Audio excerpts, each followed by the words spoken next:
Maybe it worked. If he was really big, do you think what you did worked? Like, kind of always ask yourself that question. He's a really big guy. Maybe I was able to stop the guy. You pick people about your size, okay? If you pick someone a lot bigger than you, do you think it would work? Or would it probably crumble, okay?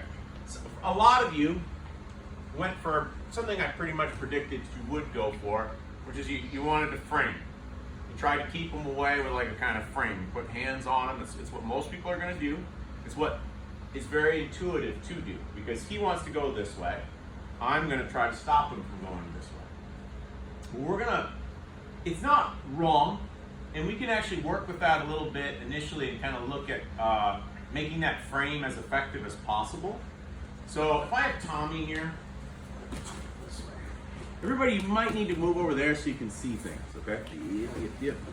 Good. All right, so if I try to frame, let's say I try to frame with my hands, elbows out, I'm guarantee this is gonna fail. This is my triceps trying to stop Tommy from moving up.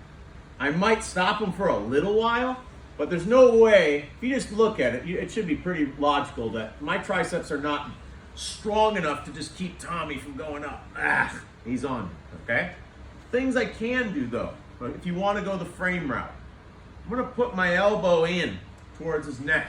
I'm gonna put my elbow in on his arm. I get it inside the crook of his elbow. From here, with my elbows pointing into him, and look at my shoulders extend away from the knee, from the ears.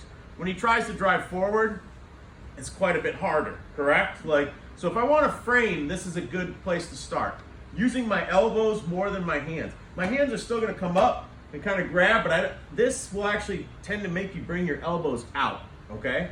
So my elbows want to go inside, okay? Now from here, when he goes, really go. I have a goal. And my goal is to get that knee between me and him, okay? I want to wedge that in there.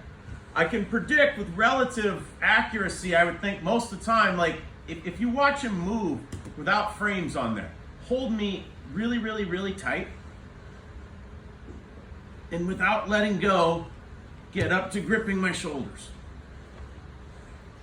You let go. Go back. Yeah. Don't let go and make it up to my shoulders. You let go. You can't move without letting go. Do you understand? There's no movement for him without some release. There will be an inevitability to a minor amount of space starting to be produced between us, okay? So if I get my frames in, I know he can choose to base camp and just settle in there. Some people could do that. He might do that for a while. But if he wants to move up, there's movement.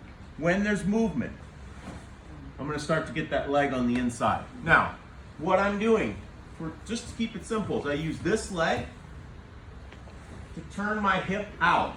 This allows me to move this leg between us, okay? And we're getting into the basics of just creating a guard, all right? My foot steps a little to the outside. I'm going to show my butt in that direction. And from here, I can now move my head away to bring my leg on the inside, okay? And now I've got more frame to keep him out. I've got legs and an arm to keep him out. Does that make sense? Why don't you just work with just improving your position that way? 1, 2, 3.